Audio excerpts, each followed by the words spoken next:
Meu nome é Iberê, eu sou arquiteto e trabalho com projeto, construção e reforma de edificações já desde os anos 70. Então já se vão mais de 40 anos. E nesse percurso já tive a oportunidade de trabalhar com todo tipo de edificação. Comércio, indústria, instalações militares, mas principalmente residências. E justamente por trabalhar com residências, eu já vi muitas e muitas vezes se repetir a mesma história, o mesmo script. É mais ou menos assim. Chega uma família no meu escritório, ou geralmente é o casal, mas pode ser a família inteira, querendo fazer uma casa. E normalmente é a casa dos sonhos. As pessoas geralmente moram num pequeno apartamento, ou às vezes até mesmo numa casa, mas que não oferece aquele conforto, aquele bem-estar que eles desejam. Agora, o mais comum é que a verba disponível não é suficiente para fazer a casa dos sonhos. Então a gente acaba tendo que fazer o que é possível dentro dos recursos disponíveis.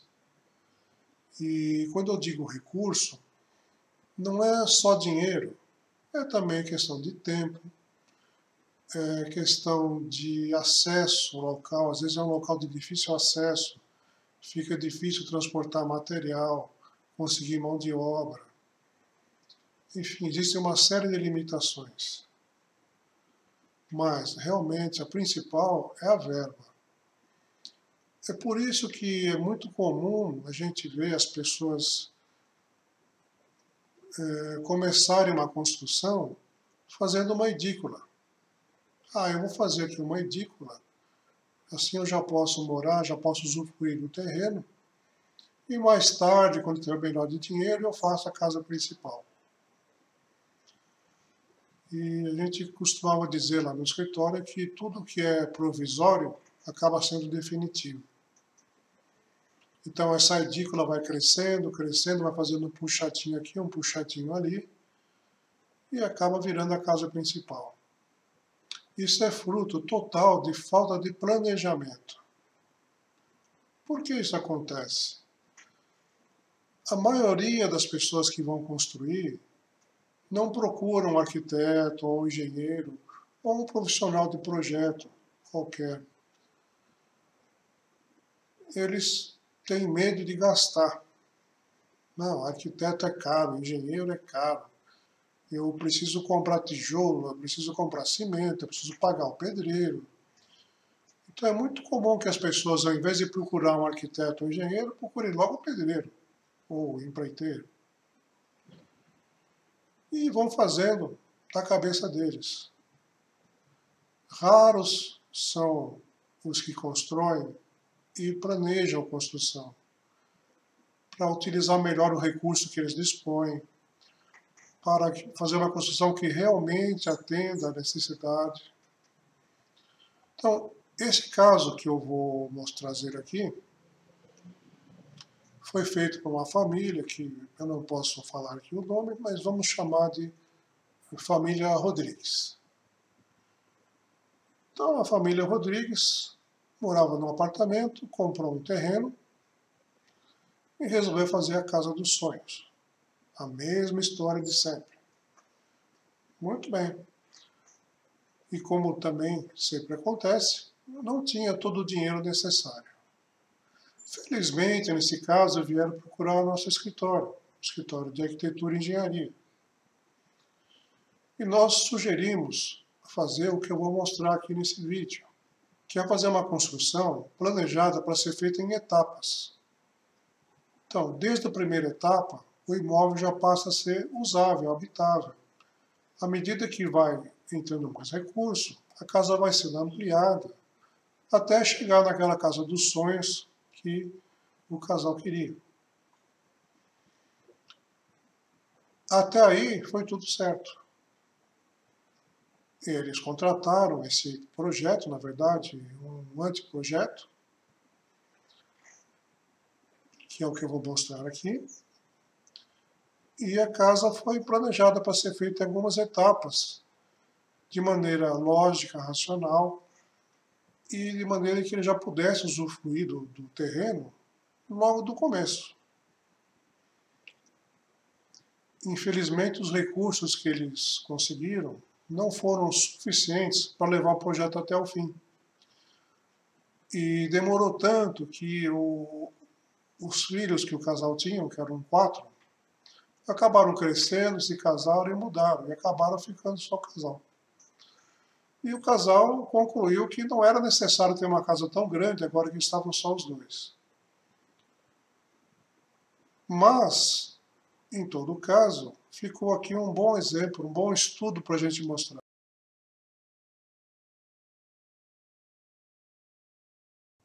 Todo projeto tem uma história. Existe uma sequência que seria a melhor em cada situação, mas nem sempre essa sequência é seguida. Qual foi a história nesse caso? O casal morava num apartamento até não era muito pequeno, mas eles com 4 filhos pequenos em casa, já vivendo em São Paulo nos anos 80, já estavam achando a cidade sufocante. Imagina se fosse hoje, com pandemia e tudo. Mas já nos anos 80, esse casal sem ter necessidades de mudar para o campo, de ter uma vida mais saudável, uma vida mais próxima da natureza. E foi nesse período que começaram a aparecer os condomínios fechados, principalmente aqui em cidades próximas a São Paulo. Nesse caso específico, ficava na cidade de Cotia, que teve uma expansão muito grande naquela época, com condomínios fechados, justamente para atender essa demanda. Então, esse casal comprou um terreno ali de 820 metros quadrados para fazer, então, a sua casa. E chegaram no escritório com uma exigência bastante grande.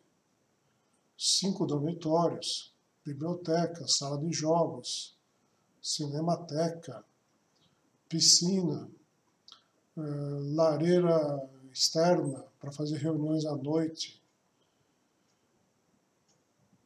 Mas a verba que eles tinham mal dava para fazer uma pequena casa de 2 dormitórios. Como resolver, então, essa questão? Foi então que a gente fez essa sugestão, que eu vou mostrar agora, de fazer em algumas etapas. Vamos ver então qual foi a nossa proposta.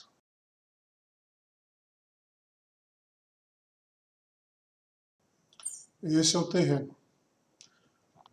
Um lote com 820 metros quadrados e ele ficava numa esquina. Então ele dava frente para 2 ruas, sendo que a rua principal era essa daqui, que por coincidência era a entrada do condomínio. O terreno tinha um caimento para os fundos, aproximadamente 10% aqui no sentido da diagonal. Então, o ponto mais alto do terreno era nesse canto aqui, 1 metro acima da esquina. E da esquina para baixo, ele caía 2 metros. E da esquina em direção ao extremo oposto, caía 4 metros. Em cerca de 29 metros. Então, era um caimento bastante importante, para ser levado em conta no projeto. O terreno tinha 29 metros de frente para a rua principal e 30 metros para uma rua auxiliar que levava para outros lotes do condomínio. Qual foi a nossa proposta, então? Considerando-se que o norte ficava nessa posição, ou seja, o sol vai nascer aqui desse lado, vai fazer esse percurso e na parte da tarde vai incidir nesse sentido. Então, as melhores faces para dormitório e sala de estar é justamente em direção ao fundo do terreno, que também é onde tinha a melhor vista, que como esse lote ficava numa encosta, então daqui do cantinho dava para enxergar boa parte do bairro, um lugar bastante bonito, cheio de árvores. Então, qual foi a nossa proposta inicial? Numa primeira fase, fazer uma moradia básica. O que seria uma moradia básica? Cozinha, área de serviço, uma pequena despensa, um banheiro e um dormitório. Então, com esses ambientes, o imóvel, o terreno já poderia ser usado, já teria onde eles ficarem. Porque da casa deles, onde eles moravam, no apartamento onde eles moravam, até esse terreno, tem mais ou menos 1 hora de viagem. Então não é uma coisa que dá para ir e voltar facilmente. E eles queriam curtir o terreno, queriam plantar, queriam fazer churrasco, queriam jogar bola, essas coisas que todo habitante de cidade grande gosta de fazer quando vai para o campo. Essa pequena construção, no entanto, já teria todos os equipamentos que seriam usados na futura casa. Então a cozinha não é uma cozinha qualquer, é uma cozinha com todos os equipamentos necessários, ou pelo menos com toda a previsão para colocar os equipamentos. Então geladeira, freezer, máquina de lavar louça. Na área de serviço, 2 tanques, máquina de lavar, máquina de secar, ou 2 máquinas de lavar. O banheiro completo, com chuveiro e tudo, e um quarto, que no futuro, quando a casa crescesse, esse quarto com esse banheiro seria dependência de uma empregada, de alguém que vem trabalhar aqui no imóvel, ou eventualmente de algum hóspede. Então, esta casa é bastante pequena, na ordem de 60 metros quadrados, mas já permite usar o imóvel. Numa segunda fase, seria construído um dormitório adicional. Porém, é importante ressaltar que, desde o começo, já seria feita a fundação necessária para se construir todas as etapas futuras. Porque a equipe que faz a fundação, normalmente é uma, e a que vai fazer acabamento e vai levantar a parede é uma outra equipe. E quando se está com a equipe no local, principalmente que é um local mais distante, uma vez que o pessoal já está fazendo a fundação, fica muito mais barato já fazer a fundação inteira e deixar pronta para as futuras etapas da obra. Então, numa segunda fase, seria feito um dormitório adicional. Então, a casa já teria 2 dormitórios, banheiro, cozinha, área de serviço e um depósito, uma despensa. Numa terceira fase, a construção seria ampliada, fazendo finalmente a sala, uma sala de estar, uma sala de jantar, mais um banheiro e, juntamente com o que vai ser a entrada social do imóvel. Que nessa primeira etapa, a entrada era toda feita aqui pela área de serviço, ou por a porta que depois veio a ser aqui do corredor. Então aqui seria a entrada principal, a entrada social. Aqui já tem um banheiro, que é um banheiro completo também, ele serve de lavabo e serve também para a pessoa tomar banho. Aqui tem uma sala ampla, que pode ser dividida em 3 ambientes, 2 ambientes de estar, uma sala de jantar, e aqui uma lareira, porque o local ali é bastante frio. Então a casa aqui já ficou bastante completa. Numa quarta fase, então, seria anexada este módulo aqui, que fica num nível mais baixo do que o que estava sendo feito até agora. Por isso que existe essa escada. Então, o acesso social seria por aqui.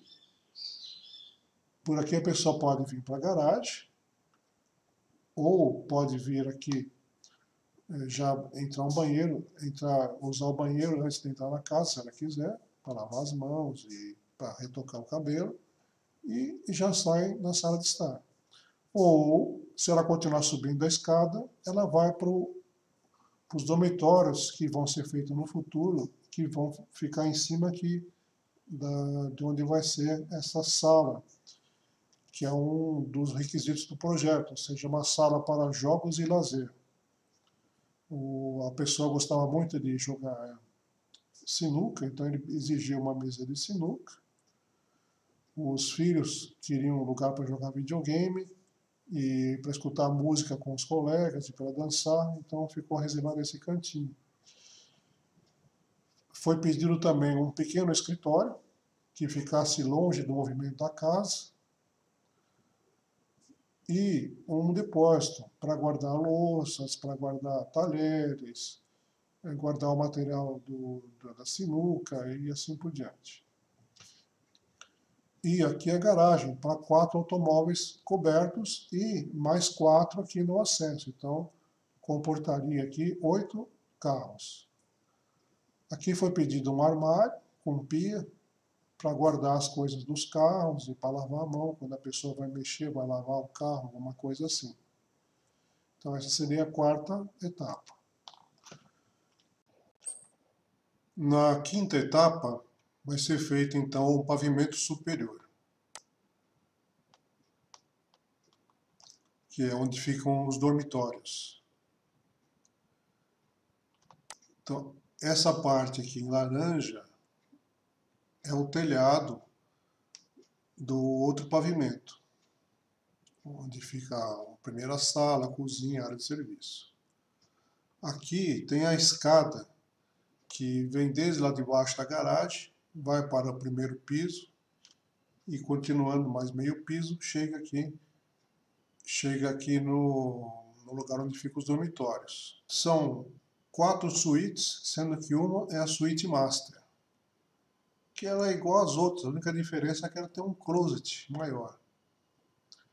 Aqui é uma galeria, em vez de ser um corredor, porque os proprietários gostavam muito de arte, então eles tinham muitos objetos e pinturas que eles traziam das viagens. Então eles pediram para fazer aqui uns armários para eles colocarem esses objetos. Esses outros armários aqui é para colocar roupa de cama, travesseiro, essas coisas. A suíte em si, o quarto em si, são todos iguais. Os banheiros também são iguais. A única diferença realmente para a suíte master é o closet. Esses banheiros todos aqui, esses 3 banheiros do meio, são iluminados pelo teto, através de uma mansarda, que eu vou mostrar na sequência.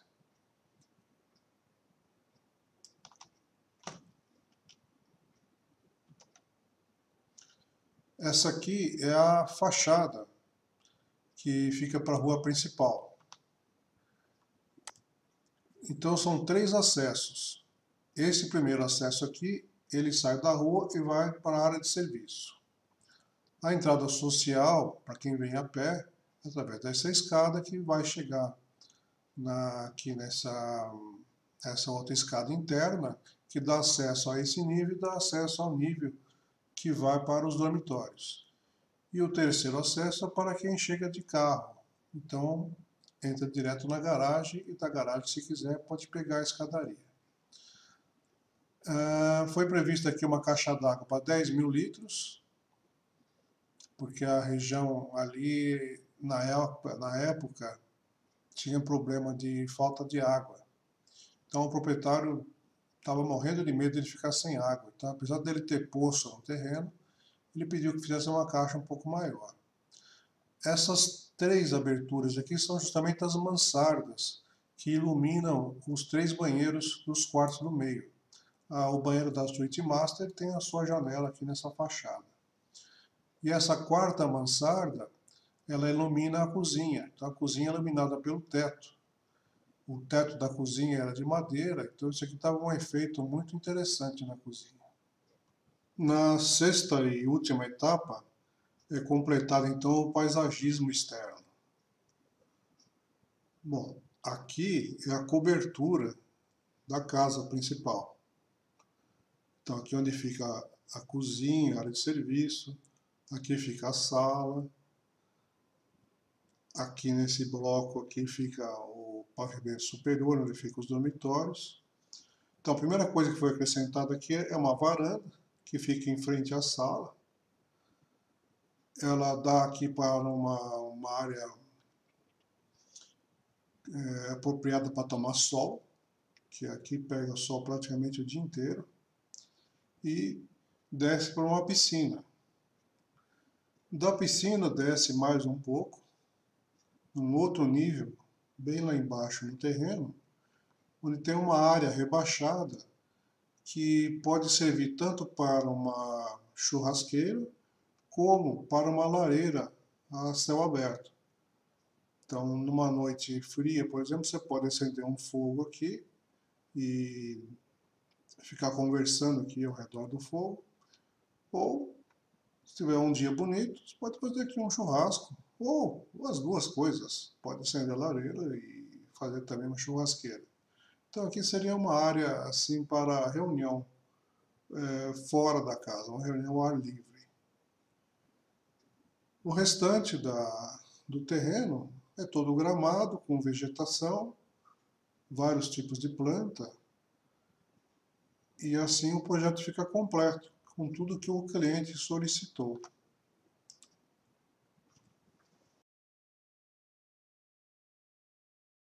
Qual foi então o final dessa história?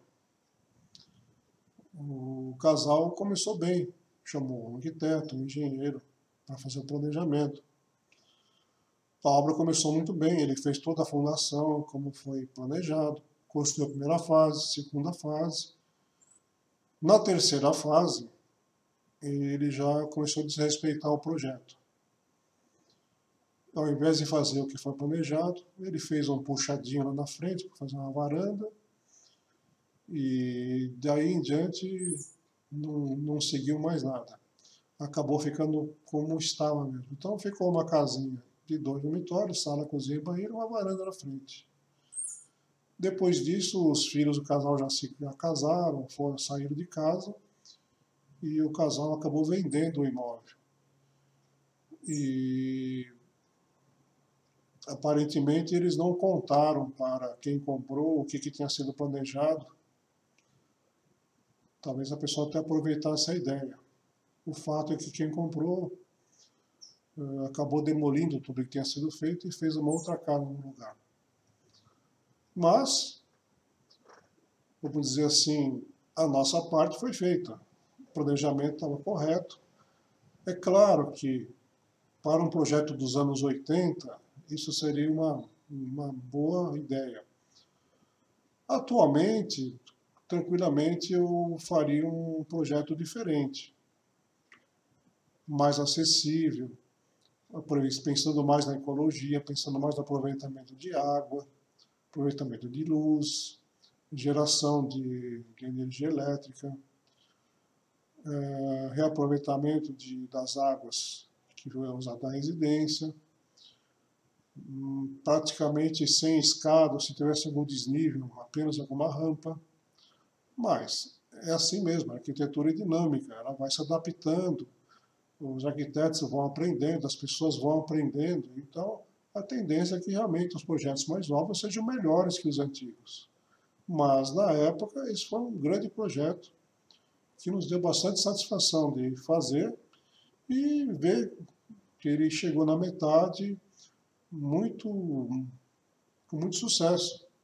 Ficou realmente interessante o projeto. Se ele tivesse levado até o fim, teria ficado perfeito. Mas, infelizmente, não aconteceu. Mas eu ganhei uma história aqui para contar para vocês. Espero que tenham gostado.